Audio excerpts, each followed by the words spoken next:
Hey guys, it's me, Charmise, aka Professor Mo, and we're back with another micro lesson for public speaking. Today we're on lesson 15. I'm super excited to talk about this one because it's imposter syndrome, and I think it's a lot to unpack for some people. I specifically want to talk about it and how you can flip it and use it to fuel your speech rather than to downward spiral if that's the kind of person that you are. Imposter syndrome is an internal type of situation where you second guess yourself, you doubt yourself in certain situations. You're doubting your credibility. You're doubting if you should be in the rooms that you're in and things of that nature. And a lot of times it manifests itself as perfectionism, fear of failure, or downplaying your achievements. So that is the definition of imposter syndrome. And a lot of times, depending on the topic that you're speaking on, you may experience this and it could be your downfall.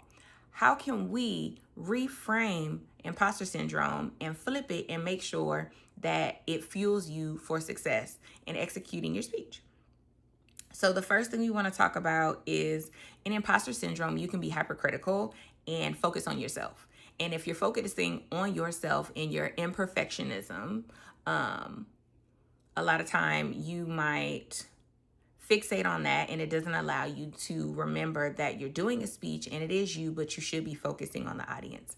So if you're nitpicking at yourself, I want you to stop that firstly, but reframe it to where you're saying, okay, I want to be my best for my audience. I want to grab this information for the audience. I got to have a grand opening and closing for my audience.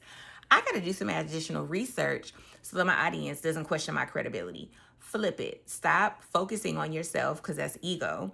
And in public speaking, we call that egocentrism. And if you focus on the audience, if you're focused on yourself, you're not focused on the audience and the speech is no longer for them.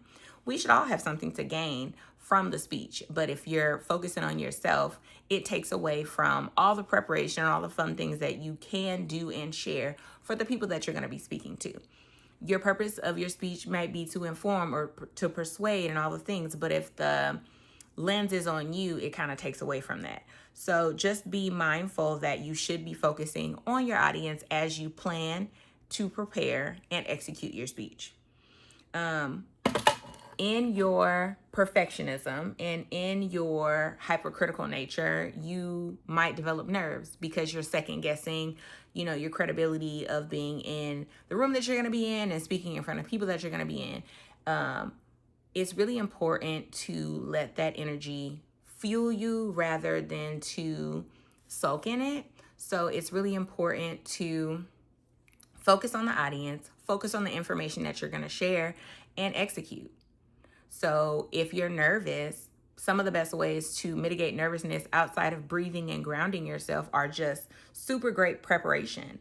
A lot of times people don't even walk into a room as prepared as they could be. That proper preparation is going to mitigate your nerves, and that should allow you to focus on the information in front of you.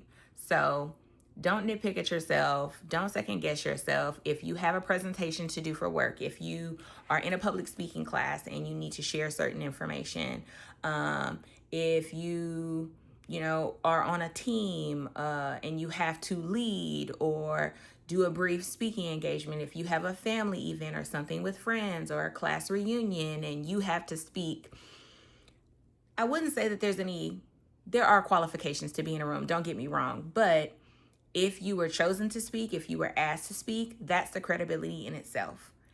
Focus on the task at hand, pull yourself out of it. You are just a vessel, and be the best vessel you can be.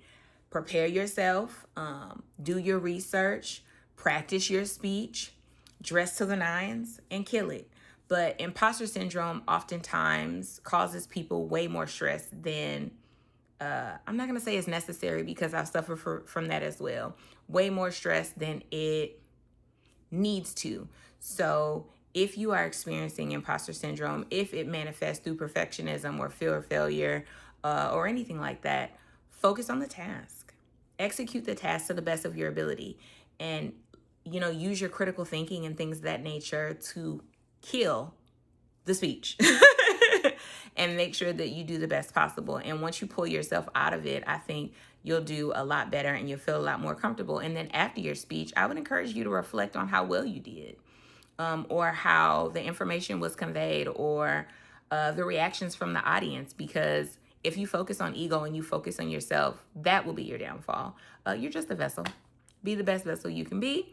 And I'll see you guys next time.